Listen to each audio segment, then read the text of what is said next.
И без пари и без огревни дрва остануваат граѓаните на Штип и Кочани кои, како и останатите градови источниот регион, повторно наседнувајќи на лажните ветувања од непознати лица кои од врата на врата нудат продажба на огревно дрво.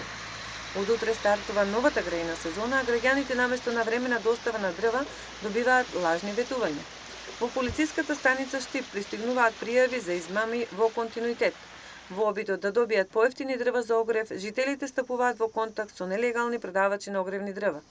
Оваа пракса во континуитет ја преминил и 24 годишен штипјаниц, кој со продавач на дрва воспоставил контакт преку социјалната мрежа Facebook и договорил купување на 4 кубни метри.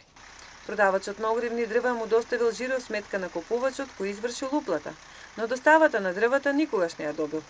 Вчера околу 15 часот дрвокраците кои продаваат дрва биле причина за жестока расправија помеѓу сопружници кои првично се договориле со лице кој им нудело огревни дрва.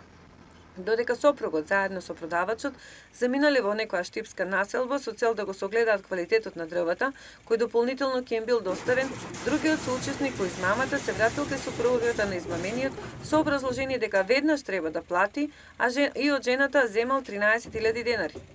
Полицијата ги расчистува последните случаи, но се поизвестно е дека оштетените нема да си ги добијат парите назад, бидејќи и самите тие учествувале во нелегални купопродажни активности.